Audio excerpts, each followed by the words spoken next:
Am I audible now? Yeah, now you are. Good afternoon to each one of you present there, and my due apologies.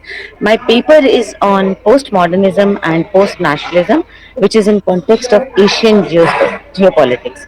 I have taken up a view which is called as the political arena, and which has suddenly taken place, and the concept of postmodernism has entered into the societies which had to undergo political transitions due to changes in the system.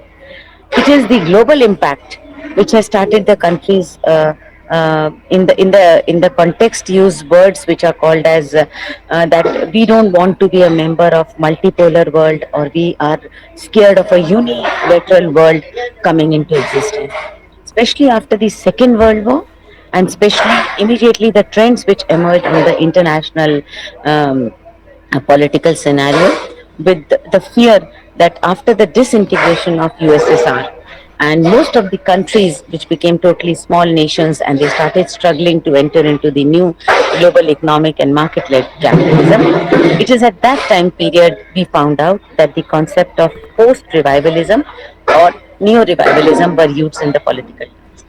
The new emerging countries, and along with the countries in Asia and Africa, they were scared of a unipolar world where USA as a big brother or a father was to emerge as controlling all these other countries all over the world. In this scenario, the continent started emerging and started establishing themselves into nations which were continuously making efforts towards a unilateral or a unipolar world. It is a fear among these small nations, including the Asian nations, and the experiences in the time period from 1991 till 2000. These countries experienced experiences with Korea, South Korea, Vietnam, and other economies also, which emerged on the basis of tourism and other factors, which were the political factors and apolitical factors. India and China are today known as Asian giants in the geopolitics. So, second issue which I would like to bring before the bench, which is in my abstract mention, after these two countries, they took up a scenario that they will accept the new changes which are taking place within the country and within the political scenario, which the leaders of the country are making the countries connect with the international politics. My first point here is that I've taken up the example of Confucius quote. It is China, which is known to be a strong nation, a nation which will always see to it where is the economic directional moving towards, and it will control every scenario. There's a small incident which is said, and I'm just superficially mentioning it, when China even says that it is moving on towards private enterprises. In the context of private enterprise, China has seen to it that the state has a share. My point here of contention is that in this geopolitical struggle, the political leaders have theirs once again in schools and colleges started revising the Confucian core. The gist of that Confucian core is that let the youngsters know that we had a philosophical, a learned, a leader or a political philosopher who was able to foresee that if he leaves the entire youth untrained, uncontrolled, the entire country will not be able to maintain the feeling of state, love, and nationhood. The second point which I have put here, and which is related to India, when we look at the foreign policy of India, our new Prime Minister has totally seen to it, and whenever he addresses the international conferences, his points in the Asian geopolitics is that the countries which want to have core terminology of emerging as strong countries, both technologically and other fronts, the first point which Modi ji always says is that, and especially in the post-COVID era, it is said that every country should build up its own strengths in order to fight any of the crisis which is within the country. Second point which he takes up here is that, which is an important context. He says, whenever that scenario takes place, we are known for a non-aligned policy, a policy where we like not to go for nuclear armaments or nuclear destruction. The spirituality which is reflected in this is that we will try to strengthen non-alignment, and in this non-alignment, the next word which he attaches is that no one will remain my permanent enemy, no one will remain my permanent friend or permanent foe.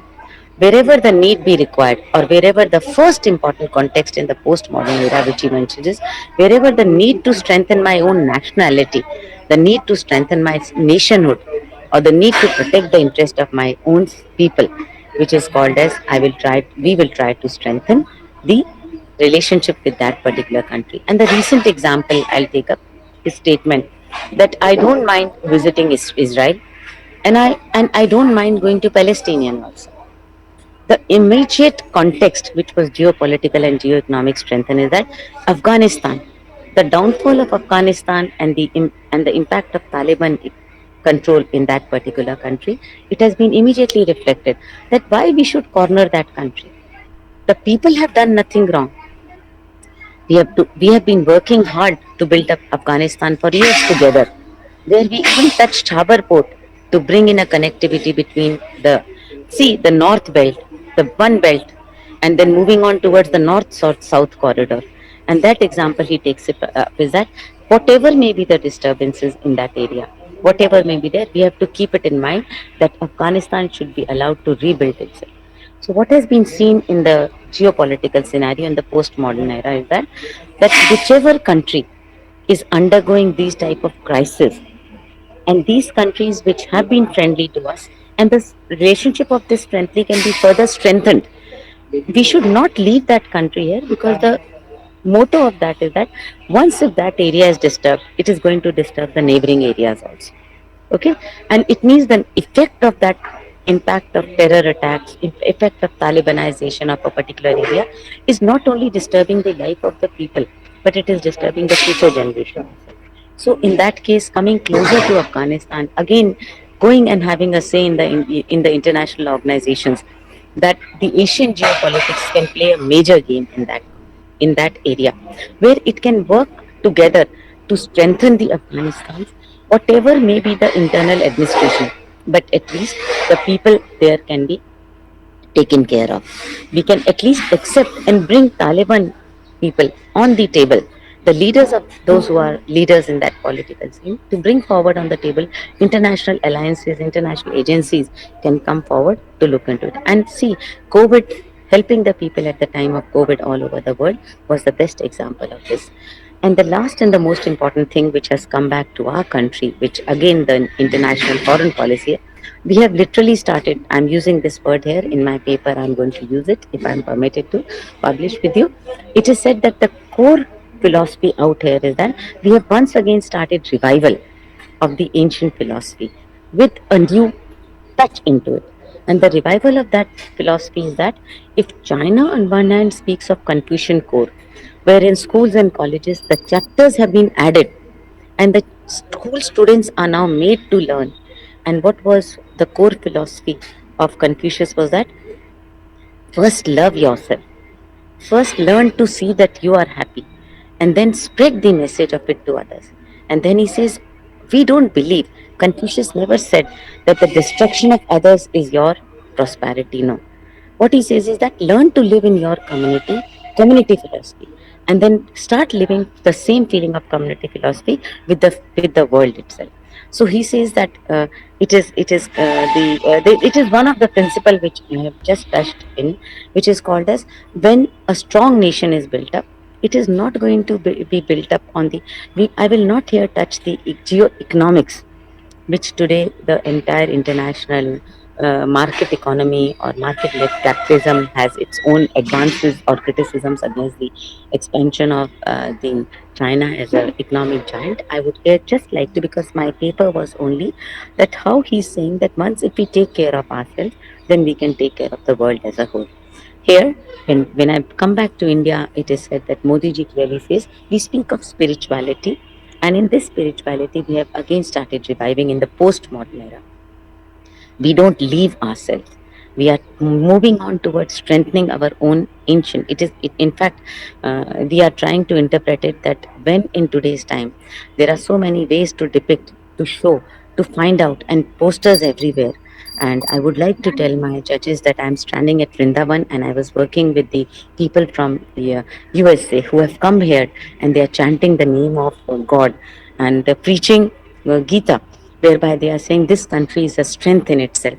So when I took my paper, I said The third point, which is said that we may be talking about yoga, we may be talking about meditation, we may be talking about spirituality, which India is known for. But we have even started, sorry, sir, we have even started saying that this type of spirituality, when you find out people in robes which are suiting to the environment in which the system is taking place, this particular idea was my Neelu ma'am, main point. Yes. I would like to I will Yeah, ma'am, a minute, last conclude. sentence. This particular context of Indian foreign policy. Indian foreign policy is the one which I wanted to bring forward to my panelists. And I'll just repeat: number one, India is going to emerge as a powerful country, India is showing. Number two, it is not only on the political dictates or a political terms which was being followed. Number three, it is not only protecting your own selfish economic interest and interest of the people. Number four, India is learning its lessons by reviving itself. So my postmodern contention of it is that it is not only post nationalism; it is trying to bring in post spirituality along with the revival of the past. That is it. Thank you, ma'am, for giving me a chance to on Thank this you, panel. Neelu ma'am. It was a presentation, based on strong convictions, and I guess many of us might agree or disagree with many of the contentions, but of course, arguments are arguments, and fine with that. Do we have questions, participants? I would like some people to ask some questions or put some suggestions.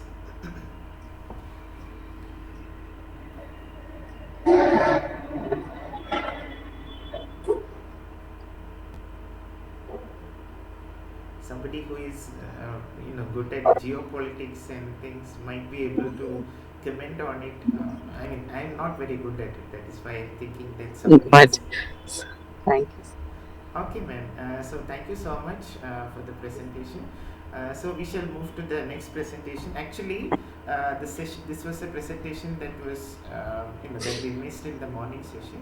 So we officially move to the afternoon session, where we have a paper presentation session number 5, scheduled in this room number 1, Slaughterhouse 5, and we have 7 paper presenters. Shall no 6 paper presenters, right, Richu? Yeah, Uh, no, no. 7 paper presenters. I would just like to Thank you, update. sir.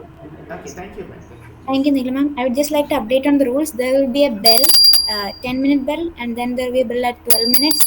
And then you're supposed to wind up the paper by 15 minutes. We have a session at 2. We need to be very strict on the time. So now, 12 minutes bell, you have to wind up at 12 and 12 minutes and 3 minutes for discussion. discussion. Total 12, 15. Yeah, yes, yes, Richu, got it. So yeah, the general rules are same as it is in the PDF that was provided in the main group. Just turn on your video and present your paper. PowerPoint presentation is not mandatory. Make sure that your audio and video is working fine. So now we go to the first presenter of this session, session 5, Dr. Rajesh Vishnu. Yeole. Mm, uh, Richu, can I do one request to you? Just now I completed my student's presentation. Can you give me 10 minutes? Okay, Of so course. So after the first presentation, you can make the second presentation. Just give me Okay, 10 ma'am. minutes in the middle. I will check my video, everything, and then I Okay, will no start. issues, sir. Yeah, yeah. This is a Thank you. meta So you can take presentation second is going on. presenter, then I will join. Yeah, yeah, sure, I sir. will okay. make my presentation. Okay. Just inform. Lakhibai Yumnam, are you here? Yeah, she was here. Right? Lakhibai. Yeah. Yeah, ma'am. You may begin your presentation. Yes, thank you. Okay, good afternoon to all. I am Lakhibai Yumnam, a research scholar of English and Cultural Studies Department, Manipur University. My paper will be on a literary discourse of postmodernism.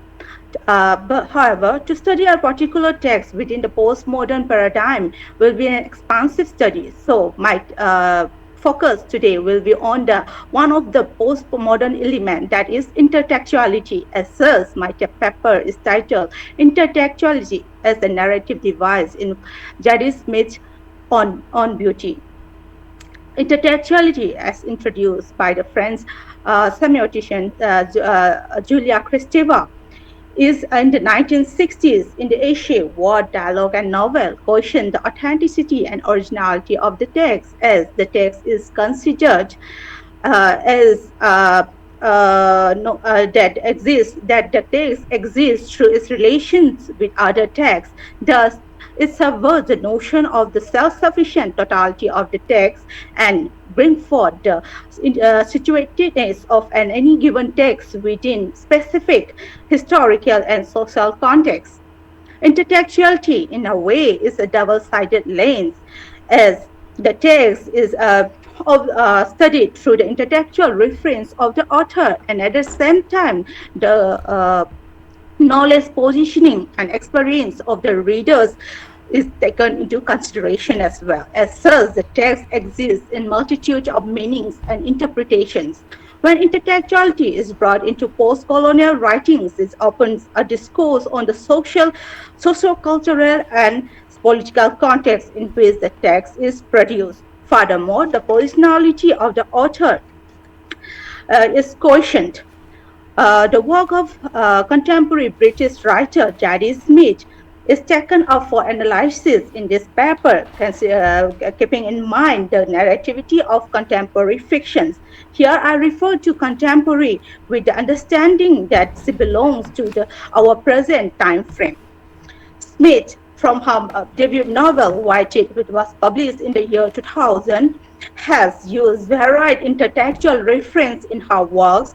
Thus, Whited has an expansive narrative. This is filled with intertextual reference, which allow the text to be studied from the discourse of multiculturalism, post-colonialism, and post-racial it all.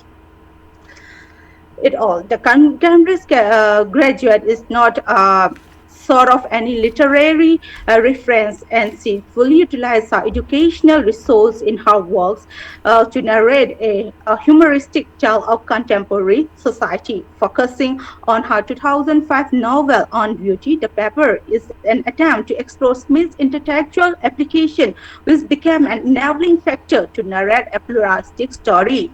Most of Smith's critics have given their attention to the fact that On Beauty is the modern transatlantic rendering of the Edwardian novels Howard Ends by E.M. Forster. The novel followed the similar plotline and structures of Forster's novel. However, the focus of this paper would not be on this particular intellectual reference, but on Smith's utilization of the pictorial, musical, and media intertext that facilitate a narrative of the Edwardian hypothesis, but are the elements that highlight the varied debates on the themes of aesthetics, ideology, high and low culture, post-racial and post-colonial and feminist debates present in the contemporary society. This intertext brings forth the paradox and superficiality of the character's ideological and intellectual positioning.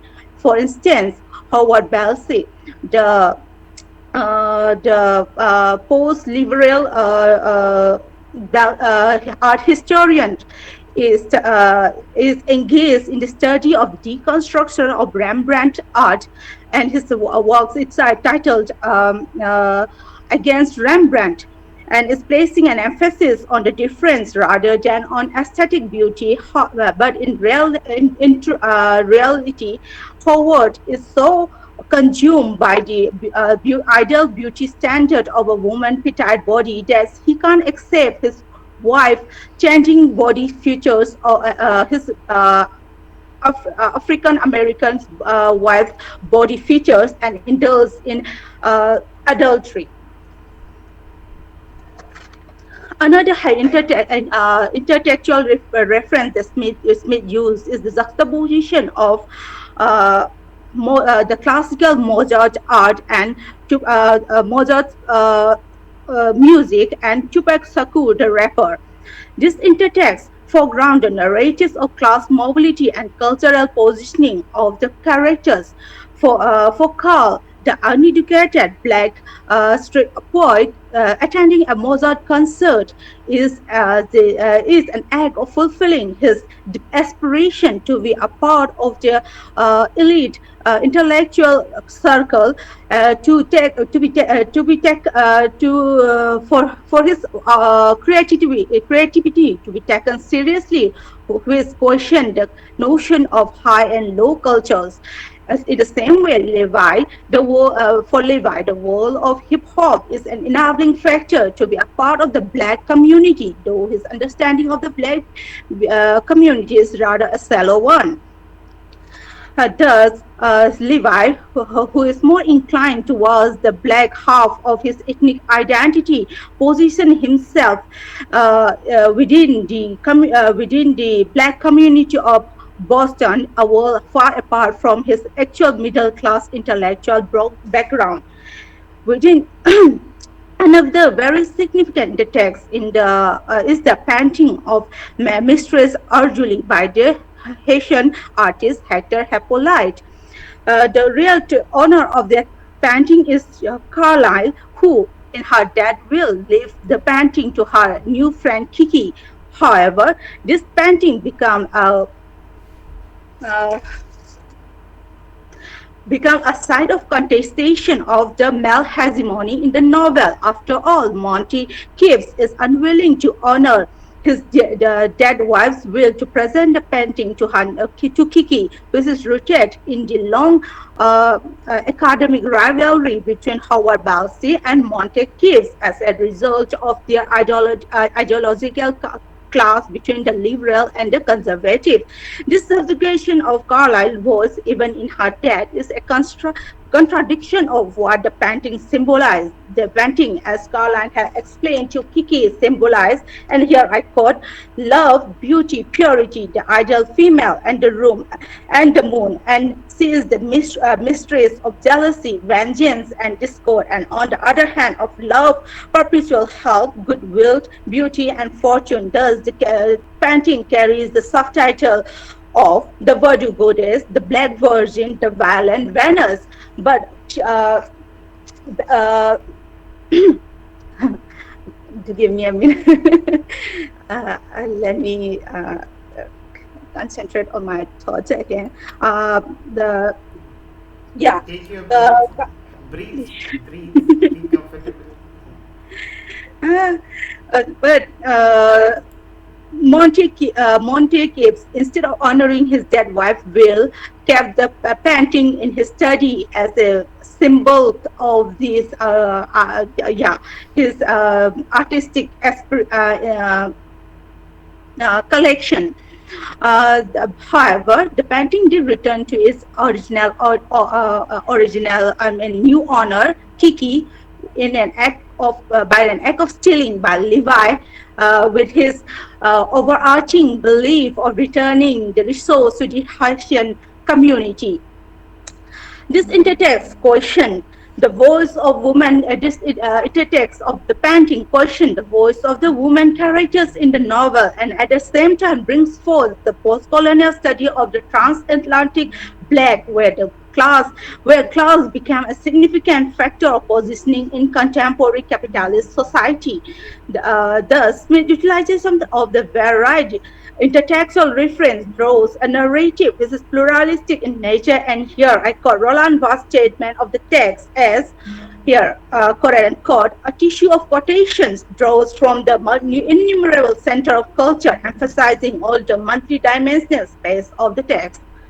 I think I have gone too fast. That's all I have for this paper. Okay, thank you, Lakhibai, ma'am. It was very interesting, and of course, I have to mention this Manipur University, Manipur. I guess this is the only presentation we have for this conference from Manipur. So thank you so much for representing Manipur, and we are very happy to have you with us. And the paper was interesting, and I could see that you made a deliberate attempt to go beyond the obvious intertextual dimension, the connection with Howard Sand, and you went to music. It was very interesting, and I guess you went through the different layers of intertextuality that underlie Yes. the text. It was interesting. It was very interesting. And did you feel that Elaine Scarry's On Beauty? I guess the title is borrowed from that particular work, right? Elaine Scarry's On Beauty and Being Just, I guess. Yes, it's borrowed from that. So is there an intertextual connection there too? Yes, but I try to focus more on the pictorials and Music element. yeah. Exactly. That's lovely. Okay. Any questions, participants?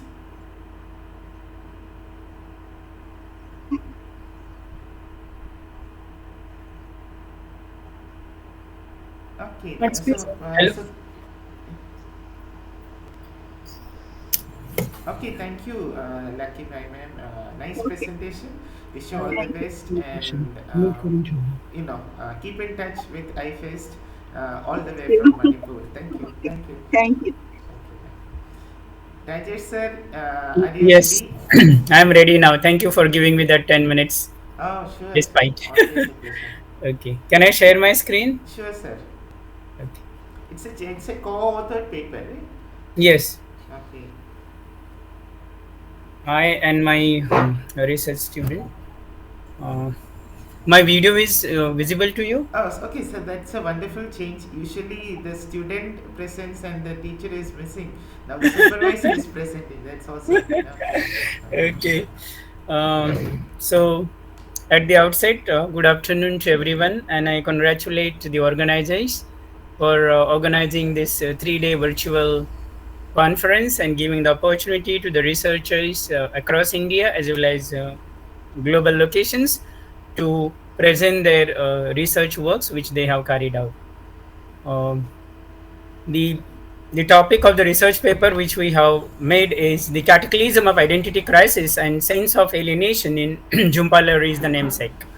Now, when it comes to naming, renaming, our name plays an important role everywhere. So, our identity is directly or indirectly connected with our name.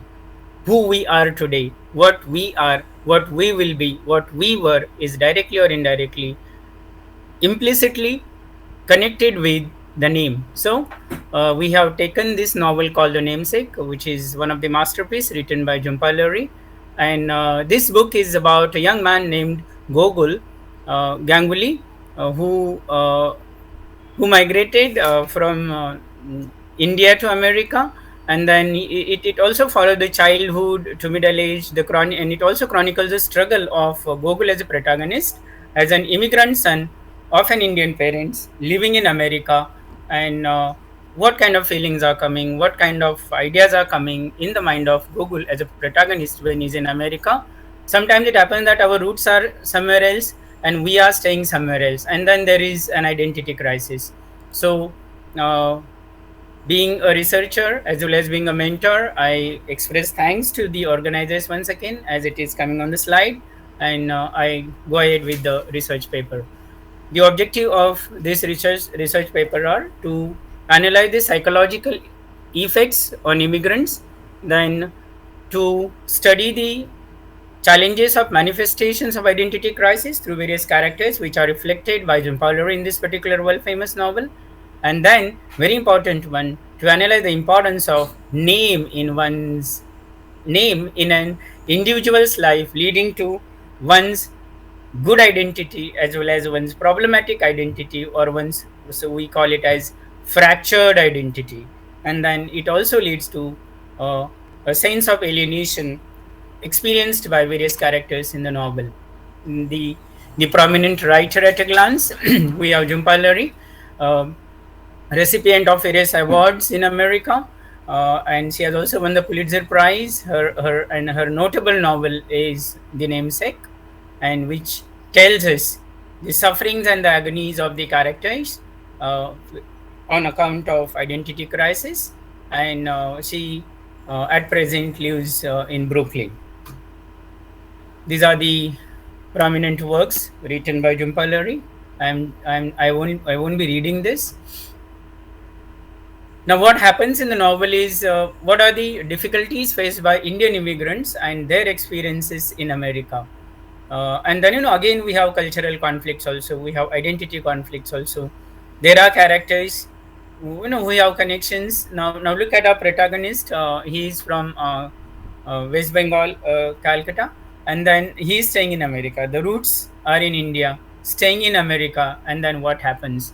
And basically, the novel primarily focuses on identity crisis, and this identity crisis is through the character of the Gogol, and his nickname is Nikhil. So look at the change in name from Google to Nikhil, and then the kind of difficulties he is having. And look at all of us in 21st century. Everybody is trying to establish his or her own identity.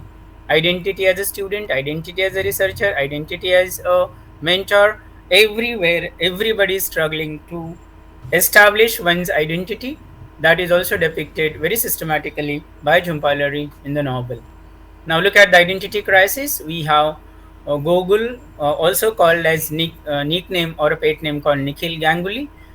He struggles with his identity, especially his name and his parents. That is again Bengali traditions.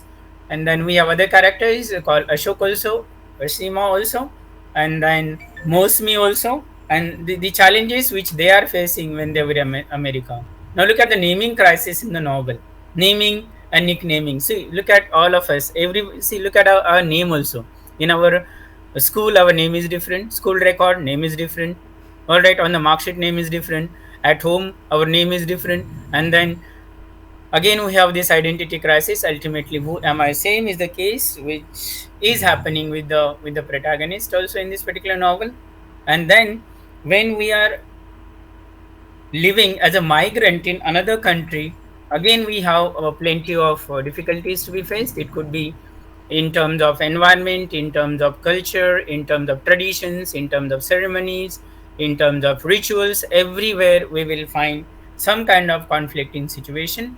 And what Jhumpa has done is she has tried to portray the difficulties of migrants living in America. And then these migrants do face a lot of problems such as alienation, isolation, identity crisis. Then even we have the cultural conflicts also, because there could be a clash between Indian culture and American culture, and then they have to make a lot of adjustments. It's like, somebody is born at, it's like a conflict between born at workplace. Birthplace is different and workplace is different. Same is the case which we have in this particular novel also. So this is what my research students and we have tried to portray in the uh, research paper which we have made. Thank you. If Thank you, Rajesh sir. That was interesting, and love the presentation. Namesake, Jhumpa Lahiri. Since you are a professor and a very senior professor and a research guide, I would like to take your opinion on something I feel about these immigrant writers. The writers who speak about immigrant condition.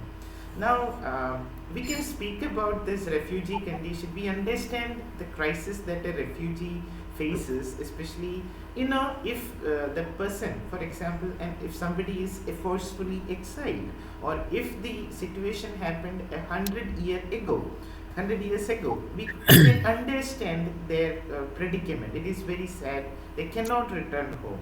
But today, thanks to globalization, thanks to connectivity, a Jhumpa Lahiri can come to India in a matter of a few hours, and it's just money.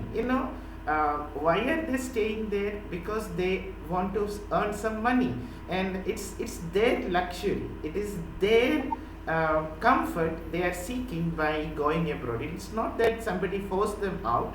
It's not that they are earning a living with great difficulty there. No, they are enjoying their luxury there, and then they are selling their luxury by calling it the tragic predicament of refugees. Now, don't you think it's a strategy too? A kind of gimmick used by these writers to sell their books rather than an actually experienced condition. What do you think, sir? I just I'm seeking your opinion. See, it has both the dimensions, as you said.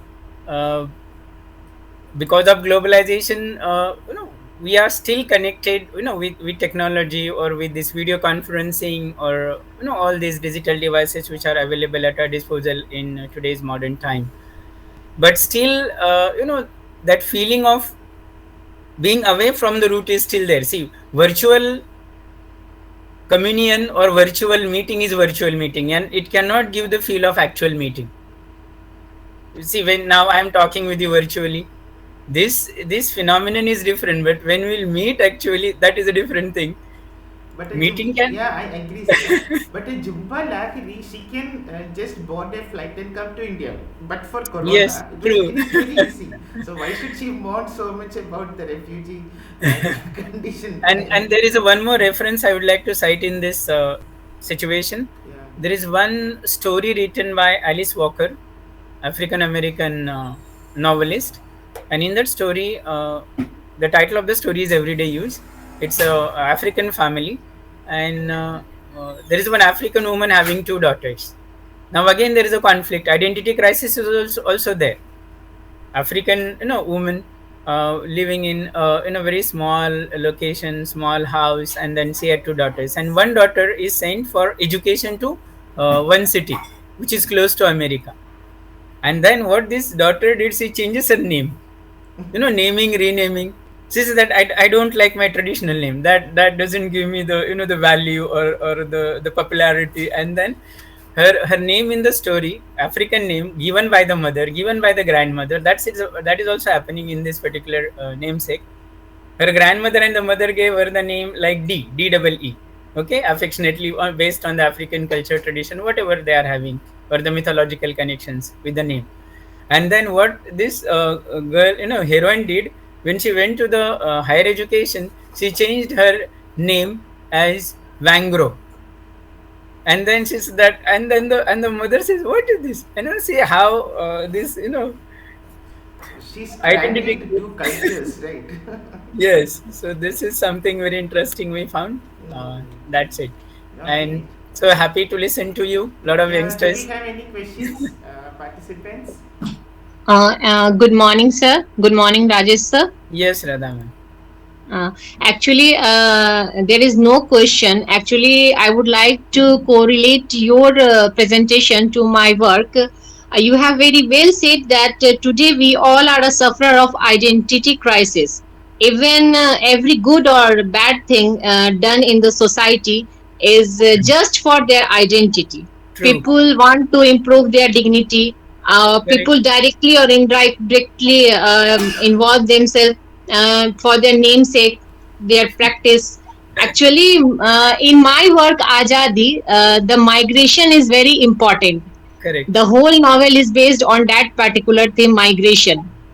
Uh, uh, that's why I asked, tell ki, your work and my work has some similarity. Thank you, ma'am. That the And identical crisis is very important in these days. it was in the past. It is there in the present. It will remain in future Yes, also. yes, and it It is will a continue. It phenomenon. will continue. Okay, madam. Because and Thank you, many sir. things we do for namesake only. Namesake. Yes, sir. Yes, sir. Yes, sir. Exactly, exactly. Attending the marriage only for namesake. Why? Yes, yes, yes. Everything is done. We are Everything not is done for their connected. namesake. People just want to show their prestige, their glorious life, their modernization, just for Yes. namesake. Okay, thank you, Okay. sir. Excellent Thank you, discussion. Thank Manu you, sir Rajesh and sir. Yeah, thank you Ritu so for much. giving. Thank you, sir. Okay, I'll be after 10 minutes. I'll be leaving. Huh? Sure, Thank you. sir. Just No You are problematic. in another presentation. Yeah, go on, sir. All the best. Thank thank you. you. Okay, sir. Okay, we shall move to the Now, next paper presenter. Yes, Ritu. Lakhibai Yumnam. No, she presented, right? Yeah, she Isn't it? presented. Now it is Gajendra Verma. Sorry, my mistake. Yeah, yeah. Gajendra Verma. I Yes, invited. Gajendra Verma here. Hi, sir. Yes, please go on. Sir, I'm Gajendra Verma from Rajasthan, India, and I'm working as an assistant professor in Government Girls College in Panvel. And my topic for the presentation is quite similar to the previous topic. My topic is Bharti Mukherjee, the diasporic identity in the Tiger's Daughter. So that is also related with identity crisis. And The topic is diasporic identity. So I'm going to start my presentation. The central objective of this investigation paper is to focus on the Sir, problem can you of the be a Indian. little louder? Can you? Okay, sir. Okay. Now, sir, is it good, sir? Yeah, okay, go ahead. Okay, I will try to speak loudly. The central objective of this investigation paper is to focus on the problems of the Indian outcasts and outsiders and to obtain light their diasporic experience in the host lands. The examination is of a development, experience, and lifestyle of Indians in new land, and this experience is set up in migration, fragment, resettlement, and monetary assimilations. For diasporic creators, conceivably, the principal subjects of their forming is the thoughtfulness for genetic home and sensation of vagrancy with rootlessness. A couple of columnists regret for loss of their nation, while others take it quite by having broadened point of view on human experience and participation with and joining of various social orders. In this assessment paper, I have focused at Bharti Mukherjee's book The Tiger's Daughter, that was written in 1971. My aim is to examine the joys and issues related with being a transient creator. I should start my paper with significance of home and having a spot, nation, and character according to the perspective of diaspora stories. My particular objective is to see the helpful pressing factors of diaspora, which can challenge the reductive patterns of homogenization at work in the turn of events and cementing of public and social characters. What advances explicit criticalness to my paper is the repeat and ruthlessness with which third world conviction frameworks of validity and social authority are right now being articulated through the way of discussing enthusiasm.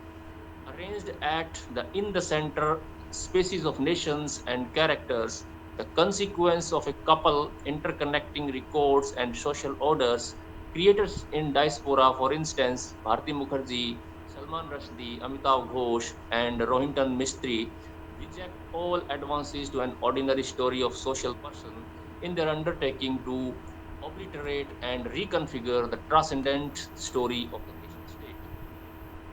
Investigation on diaspora is by and by driven according to different perspectives, including human examinations, sociology, human geology, overall migration, post colonialism, political economy, and traits. The term diaspora is gotten from the Greek diasporian, meaning dispersal or disseminating of seeds. A normal outline of diaspora is given by the New Webster Dictionary and Thesaurus of English Language, that is, the dispersed Jews after the Babylonian captivity, their dissipating. Nevertheless, the terms diaspora and diasporic networks today are continuously being used as an allegorical definitions for outs, evacuees, untouchable occupants, pioneers, unstuck organizations, and ethnic minorities.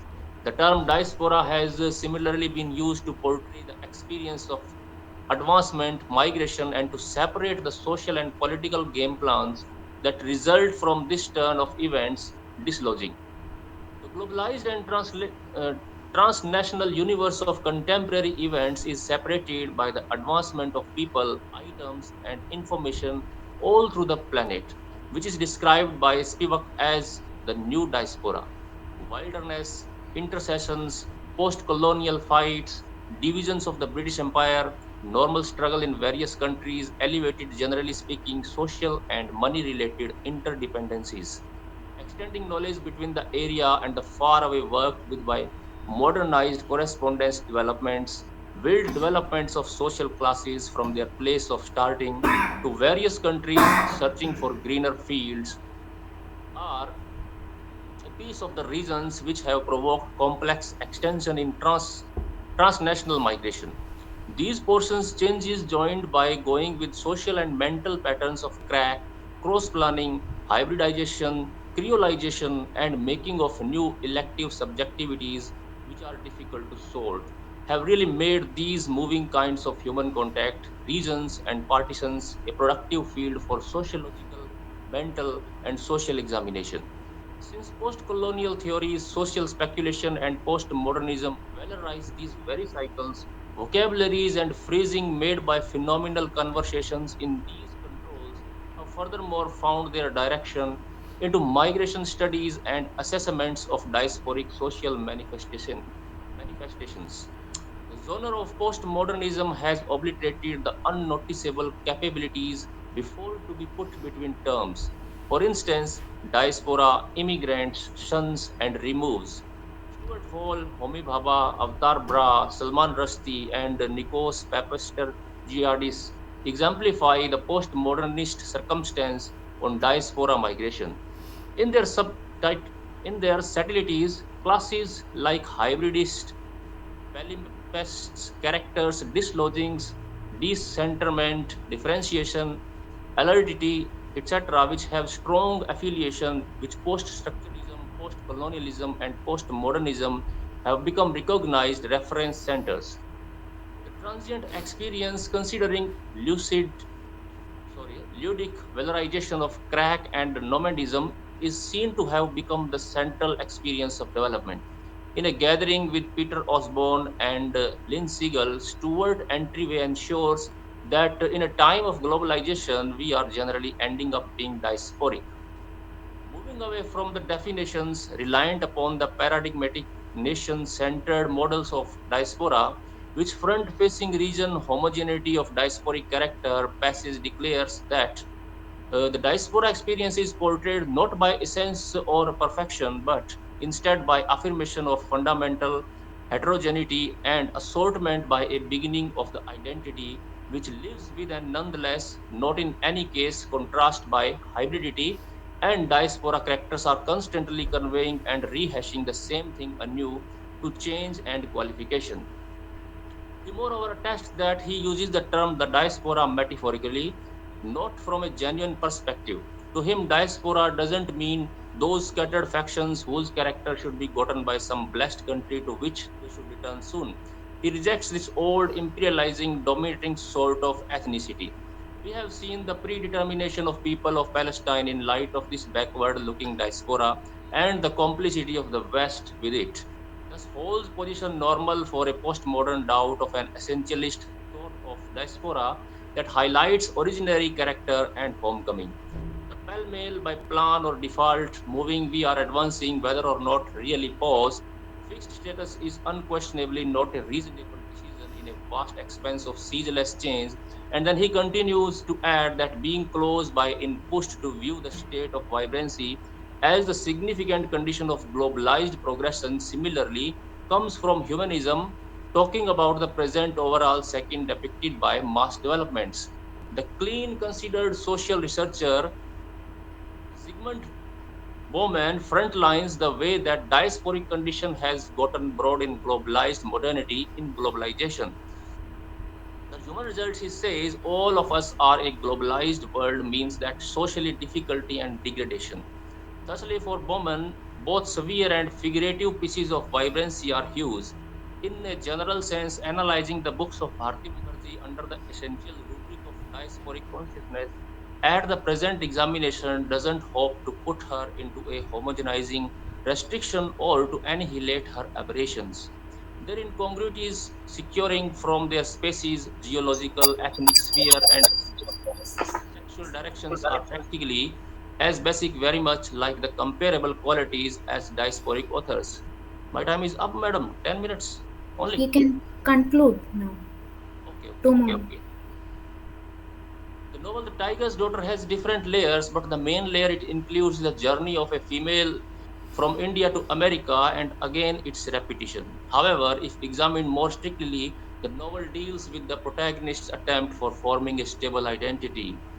Undoubtedly, Bharti Mukherjee is an epitome of South Asian American writers. Her critically acclaimed novels and collections of short stories are really the narratives of countless expatriates.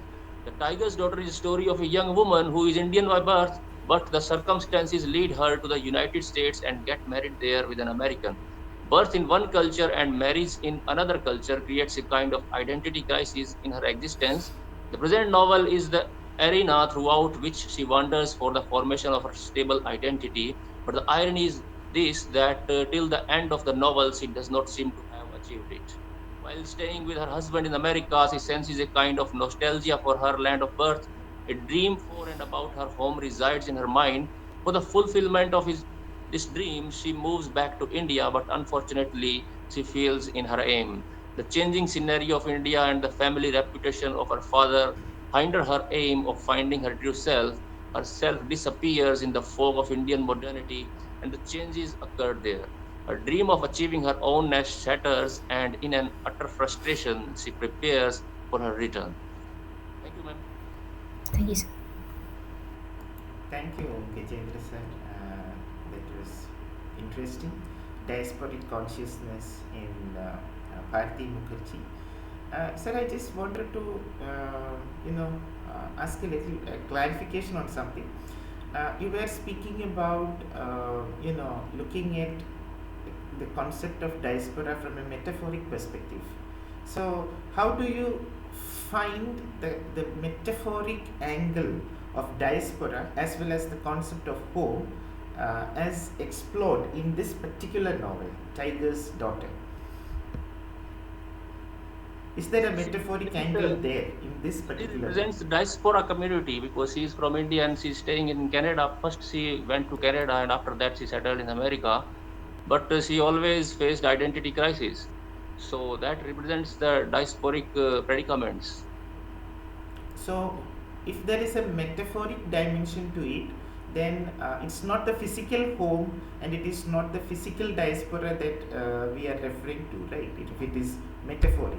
So, is it more a mental thing, a home of a mind, the home of the mind, or is it the home, the physical home? What is the home concept of home as represented in Tiger's Daughter? Can't hear you, sir, clearly. Sorry. Okay, I was just asking, uh, when we look at it metaphorically, you know, Yes, sir. literally, there is a home and there is the idea of diaspora. But when we look at it metaphorically, there must be another home. And what is that Hope you are home? saying, sir, hope. Home, Home, Okay, home. home. Okay, sir. Okay. Homelessness, you were speaking about home and homelessness. Yes, So, yes. what is the other home? Is it a state of mind that is metaphorically represented when home is discussed in a metaphoric sense? Yes, sir. Her home is not stable. When she comes to India, she is not Indian, and when she is in America, she is not an American. She feels Mhm. like that. So it is a state of mind, right? Yes, state More of a mind, sir. state of mind Absolutely, than a absolutely. place. Yeah. Mhm. Actually, we should consider ourselves a citizen of the world. But Yeah. as in the last paper, the sir told that we are always struggling for identity. Yeah. So same thing happens, and you were right there that they are there for their own enjoyment. They are there for the money-related problems. So Yeah. they don't want to come to India, but they are selling their sentiments. That is Exactly. also quite correct, sir. Yes, sir. Questions, participants?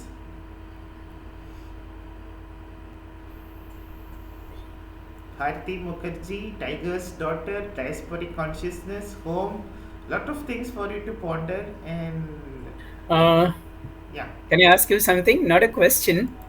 Gajendra sir, Yes, sir. Yes, sir. mm, uh, how do you relate the title? Why the title is there any connection with the title and the Yes, sir. identity? The protagonist was a daughter of a mighty and a powerful Bengal person who was called the tiger there. Okay. So the title was called the tiger's daughter. Okay, Okay. Gajendra sir is speaking about Tiger's Daughter. Yes, sir. Very good. Okay. Gajendra means the king of elephants, right? Is it the Yes, sir. king? Yes, sir. Yeah, lovely. It can allude to God Indra, sir, also. Okay, got it. Right, yeah, right. Okay. Okay. Thank you. That's nice. So let us thank you, Gajendra sir. Thank you, Let's sir. move Thank to you. the next presentation. Annie Saifi. Annie Saifi. Annie Saifi, Good she's afternoon, sir. You good can start it. Good afternoon. afternoon, everyone. So, sir, I am going to present my screen. Please give me a moment. Annie, you are a poet, right? We have talked before, I guess. Yes, sir. I have right once, and you appreciated me a lot. So actually, you are the reason I am presenting here. It is Okay. my first ever presentation, and on 17th of Feb, I am going to present in my RDC. Okay. But All the best. as I came to know that there is a conference, so I thought I should first present my paper here, then I will prepare for my RDC. Okay.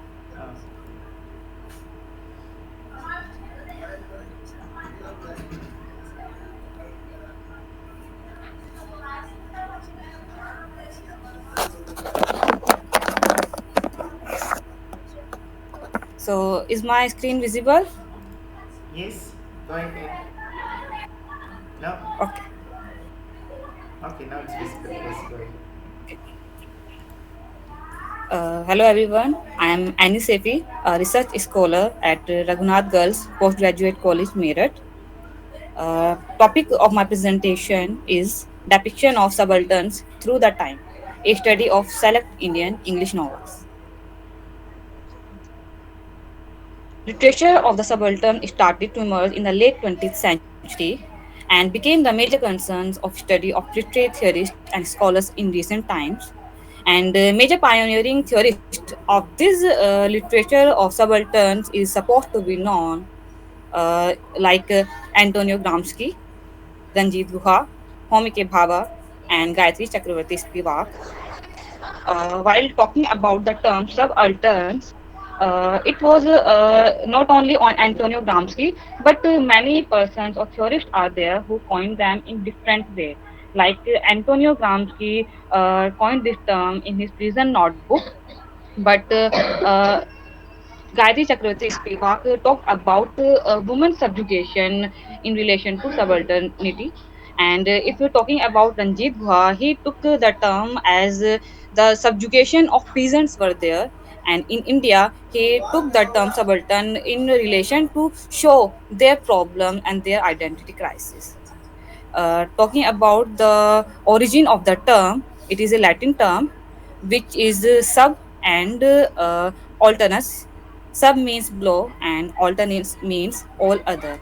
So the term subaltern is not only related to any caste, it is also related to any race, religion, gender, or anything which is there, which is if some dominant power is there and which is trying to suppress the uh, inferior class or poor class, whether it is any religion or gender or economic crisis or social or cultural identity.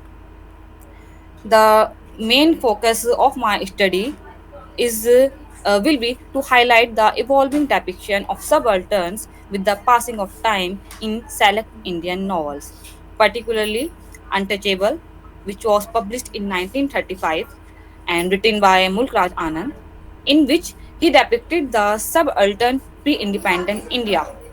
The character of Baka. He was someone who was voiceless, untouchable. And in pre-independent India, all the subalterns or untouchables were supposed to be subjugated. They were not treated well. They were deprived of every kind of right. But while in post-independent India, Arundhati Roy wrote a novel, The God of Small Things, in 1997. She raised the question against the oppressors, against the dominant class. It was the major character Valutha who became the rebel, and he rebelled against the patriarchy, against the dominant class. But eventually, because of some reasons or because of social power, he was defeated. But it was not the end. The third novel of my papers, The White Tiger, which was published in 2008 by Arvind Adiga, depicts the subalternity in a postmodern sense, in which the character, the main protagonist Balram, who was a subaltern character, he was the son of a rickshaw puller, he was also a halwai, according to his patriarchy. Then he resigned himself as a rebellious soul, as a revolutionary character who not only unlike Baka and Valutha. He was not like Baka and Valutha. Baka was voiceless. Valutha raised some kind of voice, but he was eventually defeated. But Balram was the one. who raised his voice against the dominant class, against the marginal, in favor of marginal characters, and in consequently he was won. He present himself as the victorious soul, and we can say he was the real postmodern character. Then, the novel Untouchable by Mulk Raj Anand unveiled the pathetic lives of Bakha and his family in British India. Exploited by the British as well as upper caste Hindus, Bakha could not dare to fight with his agony. He was the person who was doomed by social patriarchy and the social and economical power who were trying to subjugate the lower ones. But on the other hand, while talking about the god of small things, in it we have the main character Valutha. He was the major main character, and he was again an untouchable. He was something paravan, and he was not supposed to touch everyone just like Baka. But it was little later after. You know, because it was the time of post-independent India. So some kind of freedom was given to untouchables this time, but it was again only verbal. Not real freedom was given to untouchables. So Valutha seems to raise his voice, and he dared to love a upper class girl, who was Amu. But in the end, his love was not accepted by the society. He was defeated, he was brutally beaten, and eventually killed. And this was the end of Valuta. So he dared to speak against the power, speak against the hegemony, speak against the uh, oppressors, but he could not succeed it. Then we have the White Tiger, 2008, which is according to me the time of postmodernity, and the character Balram. He was known also as the White Tiger because there was a person in his childhood who came to his school, and he, according to his characteristics and the daring features of his personality, he was called the White Tiger by that officer who came to his school in the childhood of Balram. And it was not only in his childhood, but in his whole life he was the one who was a rebel, a true revolutionary character. He dared to raise his voice against the patriarchy. He dared to become the person who was having a voice against the power and against the oppressors, and whether they were economically upper class person or high caste society, he was never afraid of anyone. Though he was in some places not doing a good thing, he done some kind of illegal deeds also, but eventually his major target was to gain the freedom to have his own identity. And in order to take his individual identity, he killed his master also. But yes, the proposed paper of my research will analyze the evolving quest for identity of subalterns in select Indian English novels. First, Untouchable Baka was someone who was voiceless. Then Valutha was the someone who dared to hear some kind of voice, but his voice was again suppressed. But Balram was the one who eventually got the voice and who created his own destiny without having any kind of interruption of the society. Society seems to suppress him also, but he rejected the idea of the oppressors. He rebelled against them, and eventually he was the winner. Now, Baka, the voiceless untouchable, he is the son of a sweeper, and he's portrayed as an outcast. And the novel Untouchable, written by Mulk Raj Anand, is also having a preface. This preface was given by E.M. Foster.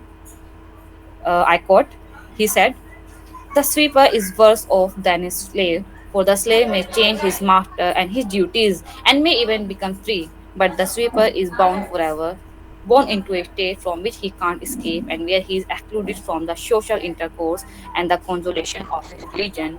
Unclean himself, he pollutes others when he touches them." So this was the idea which the pre-independent India and the people of pre-independent India were having.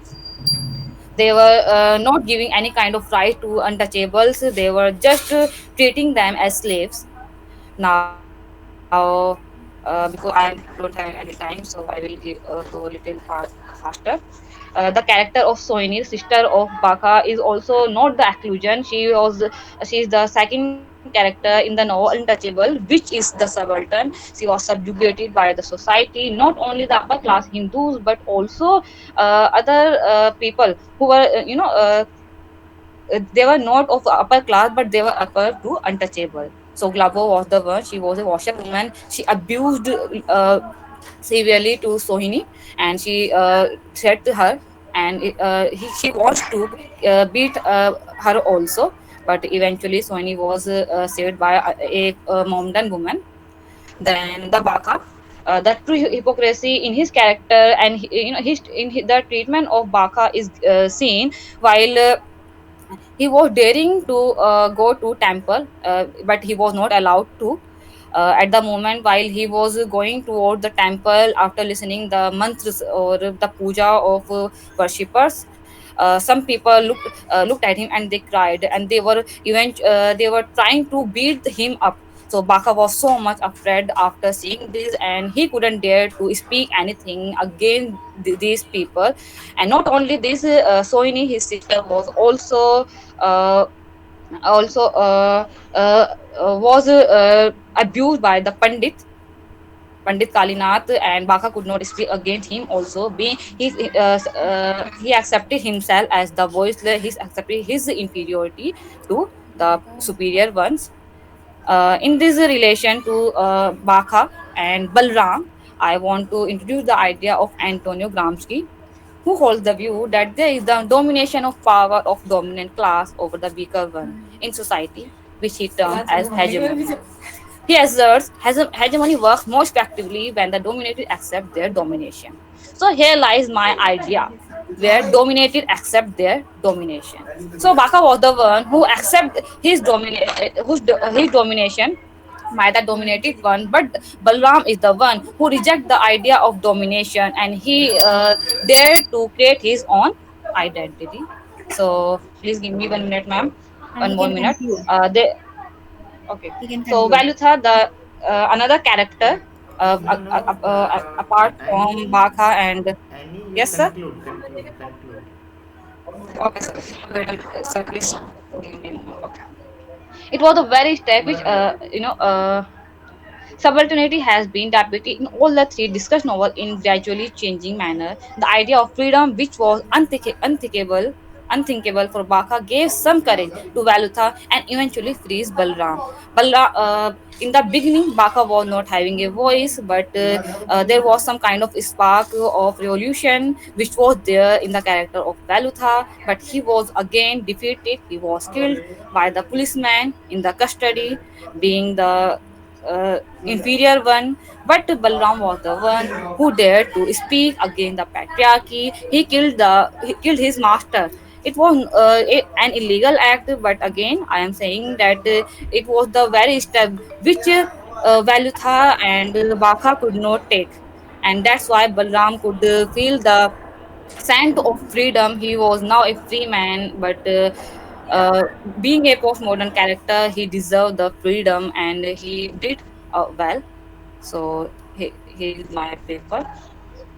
Okay, Naini, Thank you. I think you did full justice to your title when you speak about, tracing the history of the depiction of subalterns in Indian English novels. Yeah, we cannot mention all the works, but you have gone through the major ones. That part is good. The analysis was also sufficiently convincing.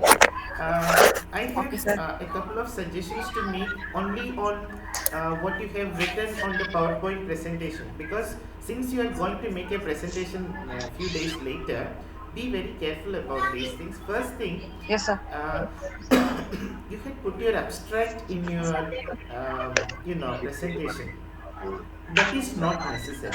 Abstract, when we are making the final paper presentation, we shouldn't be speaking about the abstract, because the abstract is something, it's like a proposal that you give, and once it is accepted, the full paper is what we are presenting. So when we are presenting the full paper, we are not speaking about the proposed paper and will try to analyze. No, that is not the language. The present paper analyzes.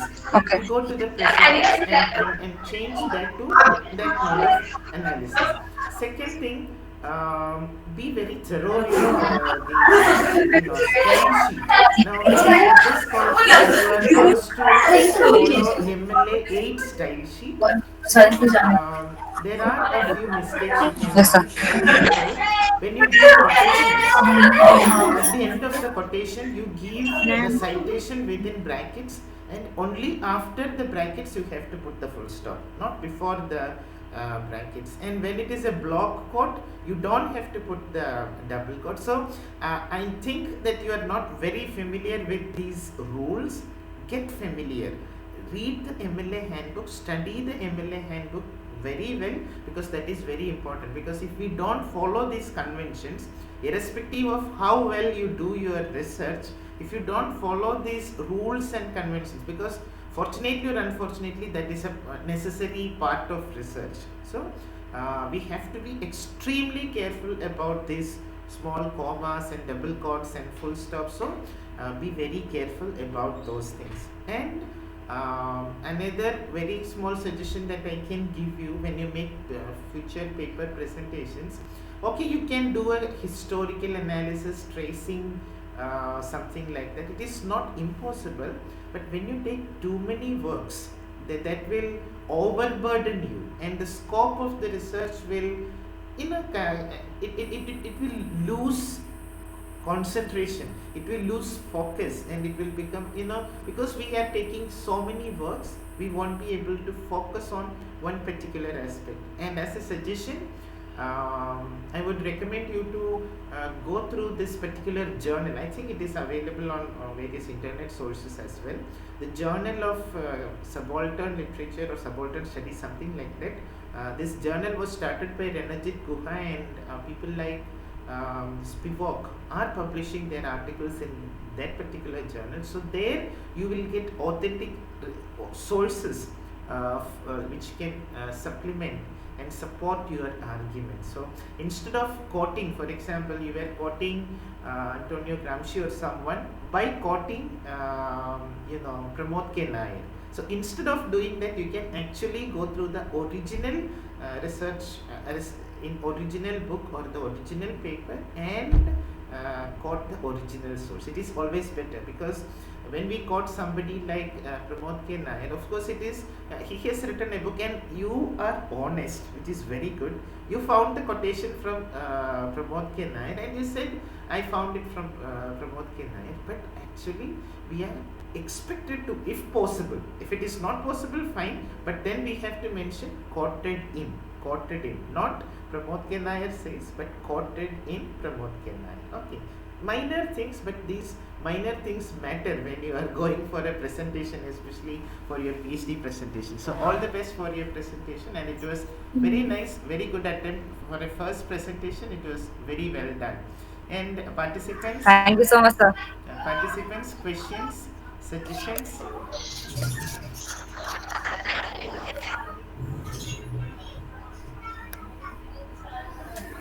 Okay, they are very friendly. They don't ask questions.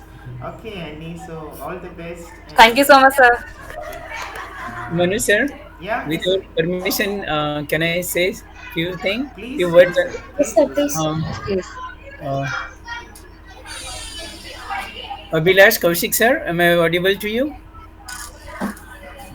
Yes, sir, very much. Go ahead, sir. Thank you. I'm so happy, and I want to extend my congratulations to you as well as to your entire team for successful organization of this 3-day virtual conference. Thank you so much, sir. Thank you so Because much. Means a lot, sir. we need, somebody who can create a forum or a platform to the young researchers to, carry on their research, ignition research, aptitude, attitude, acumen, And then Much appreciated, sir. Much appreciated. I'm It is so happy. people like you who actually keep us going every time, sir. See what I say. I am a PhD guy. I just shared this to my student, and she said I would like to work. I said fine, go ahead. So And somebody has to create an opportunity to That's Rajesh somebody. true, sir, Where is sir. the you medium? also deserve special applause because every time we find research scholars coming and presenting papers with their research supervisor's name as the co-author.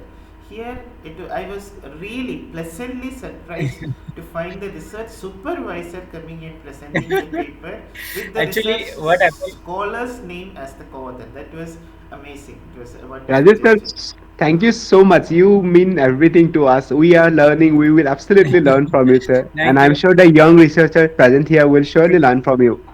Thank you. Actually, what happened? My Deepti, she is my research student. So we started together when she had some work today. So I said, "Don't worry, I am ready to go on the battlefield." Why every time my I body wish is going? every scholar find a guide like you, sir. You have been awesome. Your student is so Okay. lucky. Okay, sir. Then I'll be leaving now. Okay, Congrats sir. to Thank me. you Okay. so Thank much. you. Thank you, sir. Yes. Now we'll move on to the next paper presenter. Thank you, Annie, for that wonderful paper presentation. Now we move on to Parvati TS. Parvati TS. Yes, ma'am. Good afternoon. Ma'am, yeah, like Uh, this. okay. Yeah, that will be fine. Okay, good afternoon. Myself Parvati. I'm working as a guest lecturer at MAS College, Marambali. And my topic is on postmodern feminist reading in Meena Kandaswamy's novel When I Hit You, or a portrait of an artist as a young woman. So Meena Kandaswamy's Wait a moment. We are watching the fan. You are beneath. Okay, now it is fine. Good. Thank you. Thank you. okay. Yes. Okay, sir. So, Meena Kandaswamy's novel, When I Hit You, or the portrait of the artist as a young wife, is a survival story of a writer in solution. The protagonist of the novel is vocal, but in 21st century, the women are forced to keep numb and their contributions are never recognized and have to bear all kind of abuses and exploitation. So even in the 21st century and the digital era, the condition of woman life is more pitiful. For generation, women have to be silent under the patriarchal order, unable to have their own identity and voice. So women are muted because men are the control of the language, and the knowledge of women cannot accounted for the outside men control. Because of men creating and controlling the language, the phallocentric views are always imposed on these women. So as a result, women are always excluded from the world of letters. So women have been kept from the writing for many reasons. For generations, they have been silenced in the patriarchal order. Women are reduced to mere physical entities with no conscience and mind. So, in order to free women from the patriarchal defined subjectivities, the postmodern feminist writers seek to reclaim and revalidate the female body in the writing of women. So, the political objective is to liberate women from the patriarchal control of their body, mind, subjectivity, and language. So, Helen Sissus, Edith Gray, and Julia Kristeva, Ellen Showalter are some of the prominent writers associated with the postmodern feminism. So Helen Sissus, in his work The Laugh of Medusa, and Sissus says that feminine sexuality as rich, plural, and she draws a parallel between feminine libido and writing. She looks to feminine writing as a challenge to the patriarchal order. Sissus' works are greatly influenced by the ideas of Derrida, and the ideas of the reader like logocentrism, phallocentrism, etc. So she argues that masculine sexuality and masculine language are phallocentric and logocentric, and they try to fix meaning through a set of binary opposition like father, mother, male, female, good, evil, and there is a hierarchization here, and the one subordinate the other. So the female libido and feminine language question the existence of phallocentrism and logocentrism by reconstructing the patriarchy. So Sisu rejects these kind of masculine writing that use phallocentric ideas and binary opposition to place women in the negative roles as an object, passive, fragile, where men is always identified as very aggressive, positive, and very strong, and so on. So Sisu coined the term ectofeminine, that is feminine writing or writing with writing about yourself. And she says that, and why don't you write? Writing is for you, you are for you, and your body is yours, and take it. So Sisu believed that writing is revolutionary, and she encourages women to write because she believed that they have been pushed away from the writing as just they have been driven from their body. So men language is more stable and order, whereas woman writing is more flexible. So woman must write about woman. She should write about herself and should write about her own stories. And the body is very important here. So she should write about sex specific experience. And the language is translation. The language is translation that translate what we are thinking or saying through. So she should write about her motherhood, and she should write more about feminine language and feminine writing. So in this novel, the narrator tries to thrive a room of her own. So, like Kandaswamy, the protagonist of the novel is the victim of an abusive marriage like her. For the long 4 months, she spent a hellish life with her husband, who mentally and physically torn her apart. She was treated more worse than an animal. So, the misogynist husband used his profession and his ideologies as a means to abuse his wife. When she defended him, the demon in him went at great length and beat her and brutally raped her. He was not happy with her artistic talent, and he did not like this vibe to writing about postmodern notion, celebrating female sexuality and writing about feminism and so on. So here the Kandaswamy and the protagonist of the novel take the words are her only weapon. It is the words that she built her world and invocable and allow her to escape from the harsh word that gives her birth to another woman and give her wings to fly at her will. With the help of the word, the act of writing, she conjured a brave self to face her own reality. She makes a beautiful world with the dimension of her language and hides her pain. She hides her real, worn out physical self and behind the body, and she makes up a word which is perfect and devoid of any scar. So her written body is race resistant. So the artistic growth of Meena Kandaswamy can be traced along the evolution of the writer's characters, which shows that various phases of writer's journeys towards self-actualization, self-discovery, self-awareness, and story realization. The novel is not only the expression of literary creativity of the author, but also a medium that encodes their troublesome relationship to the art. So the true self of the writer emerges when the writer identifies the need for the society. In the act of writing, Meena Kandaswamy described her own voice and idea. As a result, a self appear. So as a result, they feel morally obliged to reform the society inequities, and women writers are committed to right the cruelties and injustice. So Meena Kandaswamy challenged this force through the act of writing, and she has realized her true strength and strike out the independent woman. So the narrator tries to thrive for a woman or room of her own. The one only thing the one can she do is to come out of the marital life. So the fantasy of marriage is totally shattered when the writer come to write about her the bitter experience of her marital life. So her narration is very important because it gives us a clear picture of the social expectation, silence around the violence and stress that women survive. So Kandaswamy's unnamed protagonist has suffered an existential crisis, but she quickly decides that she will not allow herself to the flaws.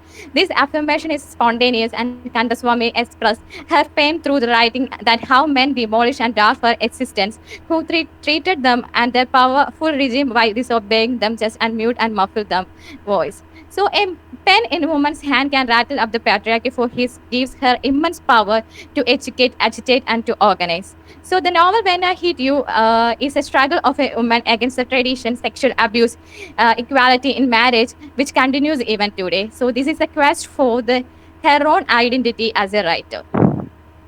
Thank you, sir. Yes, Parvati, man, that was nice. Postmodern feminist reading of Meena Kandaswamy's novel, When I Hit You. When I Hit You. Yeah, When I Hit You, or the portrait of the artist as a young wife. Yeah, so I just wanted to ask you about the subtitle, or probably the second part of the title, the portrait of the artist as a young woman. As a young wife, right? Yeah, here is a young wife. As a young wife. Now, we said that this is a postmodern feminist reading. Postmodern feminism eschews a few things, and postmodern feminism says that women should have a language of their own. Postmodern feminism also speaks about postmodernism, and of course feminism in itself speaks about intertextuality. Now, how would you look at this particular half of the title, a portrait of the artist as a young wife? Is it an instance of intertextuality? Because we know that a portrait of the artist as a young man was published by James Joyce, and then later came the portrait of the artist as a young dog, and there were those male creations, and a woman uses that, she, is it an acknowledgement, or is it a recreation of a feminist language? What do you think? I'm just asking your opinion on it. Do you think she is recreating or just acknowledging the intertextual dimension of language? She's recreating Okay, she's her creating own a language. language of her own by, fair enough. Her own, right. Okay. Anything else to say about that particular title? I mean, the title is interesting, The Portrait of the Artist as a Young Wife. She find her own words to fight against the odds in the society. So here we can see she struggled through, and the pen is her weapon, which questioned and she questioned the patriarchy through her weapon. And there are actually many novels which can have this title, right? The Portrait of the Artist as a Young Wife. For example, That Long Silence, or many such novels can have such a title. So it's interesting, but probably, I don't know. I get this feeling that if she hadn't used that title, that novel would have stood stronger as a post-feminist work, right?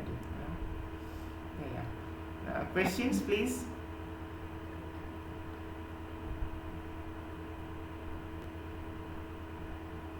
Richu, come up with some out-of-the-box questions. So afternoon, my brain does not work. So And forenoon? Forenoon, morning it was fresh. Just It out. was working? Okay. Okay, Parvati ma'am, thank you for that paper, and we have a couple more papers to go. So we have Gabriel Galina, right?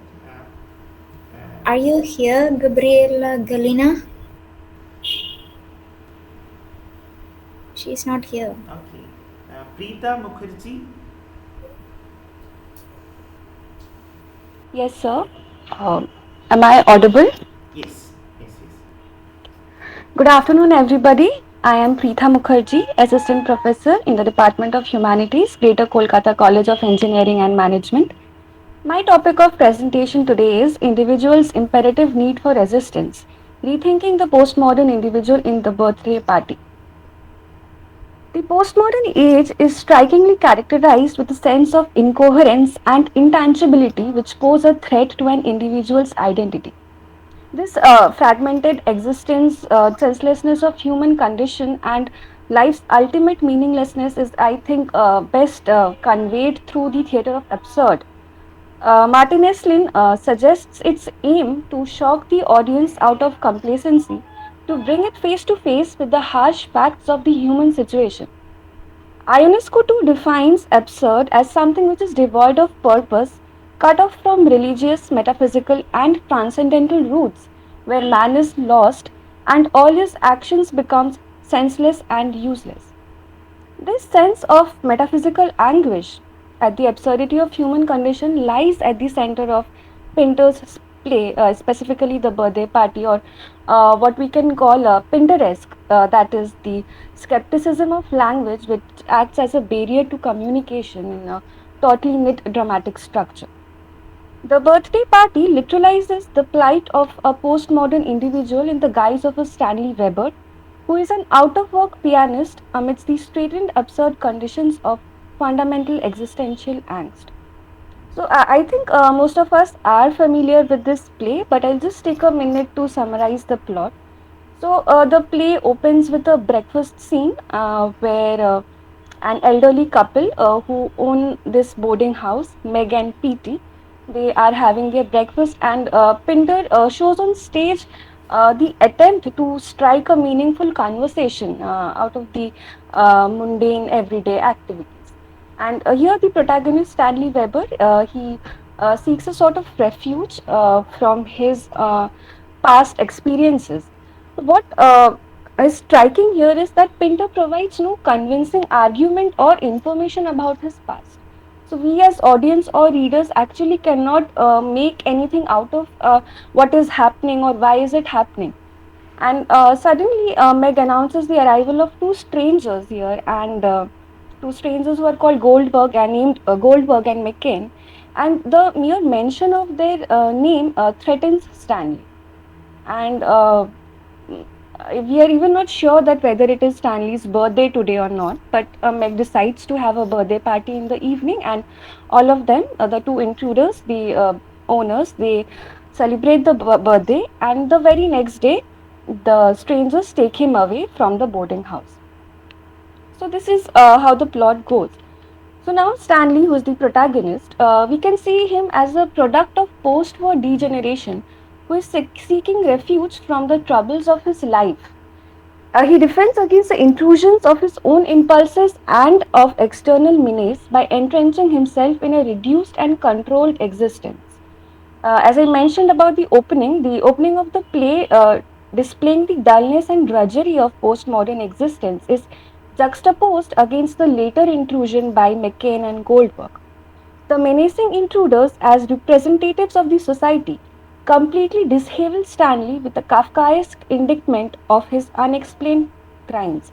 As Andrew Kennedy too draws a parallel of the interrogation scene to the meaningless proceedings of Joseph K. in the trial, with the reference to Kafka, what I'm trying to portray here is that how the motive of violence is predominant under several undercurrents of postmodernism, as it was mentioned by Shayon sir in the very first session. So, in the second act, Stanley is subjected to an incessant volley of questions, which intensifies the violence, which is a recurrent motive in the play. The hidden parameter of violence in the garb of nonsense is abusively used by Goldberg and McCain with nonsensical questions. Stanley, on his part, does not make any effort to survive. He rather succumbs to the force of this inquisition. The birthday party, as the title of the plays suggests, is itself causes the destruction of Stanley. He tries to escape that, but McCann, the stranger, blocks out his way. He breaks his glass, and with other open threats of violence, Stanley actually becomes a prey to this violence. But it is here that Stanley's resistance flickers during the blind puff's game, where his gift, a toy drum, becomes a metaphoric symbol of a safe outlet of expression to convey his defiance. He is both hindered and freed by the toy drum, which acts as a channel of his voice. So, the play presents an alienated individual in postmodern society who attempts to survive in a resistance against the menacing social agents. As an image of man's fear of being driven out of the one place of refuge, the play has some similarities with Beckett's Endgame, where Ham says all lifelong the same questions, the same answers. Stanley is exactly crushed below the weight of these social expectations rather than specific tyranny that raises fundamental questions of identity. Two great philosophical quandaries of existentialism are reflected in the questions posed by Goldberg when he asks Stanley, "Who are you, Weber? What makes you think you exist?" I think these two questions are very postmodern in its approach, and they actually pose the existential dilemma that we as postmodern individuals face. So, the My paper seeks to address this individual identity crisis traversed across the postmodern degeneration, where the need to resist is imperative. The need to resist against these crumbling forces is imperative. Stanley's fears concern the world outside, which makes immeasurable demands on him from the kind of direction he chooses not to fulfill. So, what happens is Stanley is seeking refuge, right? So he is escaping from something that he does not wills to be there, but at the end he is forced to some sort of violence, and at the very end, when before Stanley is taken away, Goldberg and McCain, they say, "We'll make a man of you. You will be reoriented. You will be rich. You will be adjusted. You will be our pride and joy. You will be a success." So, what is this success? Does Stanley actually conform to this definition of success? It is this very question of Stanley's guilt and the promise made to him at the end that raise the fundamental issue of identity preoccupied in the play. Stanley's disintegration culminated in the catatonic trance at the end of the play, with the loss of the definite mark of identity, the power of human speech, but at the same time dressed respectably in a well-cut suit reflects the predicament of the postmodern individual. So at the end of the play, he can neither speak nor he can see, because apparently his glasses were broken by Mecca in the previous evening. So without glasses, he can neither see, and whatever he is trying to say at this moment is incoherent, is gibberish. We cannot decipher any meaning out of it. So his transformation at the end is like a macabre corpse-like state, fathomed in all its helplessness, which suggests the urgency of resistance. Thank you. Nice. Thank you, Preeta ji. It was nice presentation. Very serene, very, very calmly presented. It was good. I just a thought. Postmodernism. When we speak about postmodernism, we say that it celebrates language. And Yes, sir. this play, the birthday party, in a way, it shows the disintegration of language. Right? Towards the end, language disintegrates. So, how can we connect those things, postmodernism and the disintegration of language, or even or can we look at it as even the disintegration of language is being celebrated by this play? What do you think? Sir, the disintegration of language, I feel, is uh, if we take the context, what Stanley is subjected to, like he was shocked. He just suffered a nervous breakdown the previous evening, and the very next day, I think this disintegration of language occurs because he is not being able to resist. He is forced into something that he doesn't want to, and that brings within him, I guess, the lack which through which he cannot express himself, or the lack to actually voice his own opinion. So we don't have to think too much about the postmodern in that, right? Yes, sir. And this play, it was published in 59. So, you know, period-wise, it can belong to postmodernism. We categorize it under literature of the absurd, probably, and some people would want to call it an existential play, and Yes, some people would say it belongs to comedy of menace. Yes, comedy of menace, And yes. we can locate modernist tendencies in this play, postmodernist tendencies. So it's like an amalgamation of all these things, right? This play is it affords a lot of interpretations, and it affords a lot of or maybe it brings together a lot of theoretical strands, right? Yes, absolutely.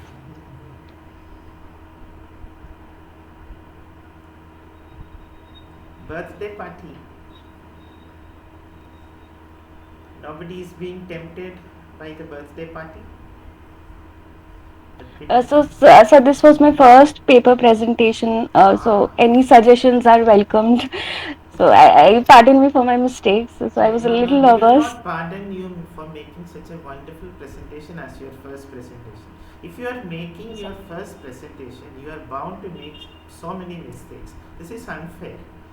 We should make mistakes. So it sounded like you are a seasoned veteran in presenting papers. No, so this is Presented my very first comfortably. conference here. Awesome, very good. All the best for, Thank you, sir. let it be a good launch pad, just the beginning of greater things to come. All the best.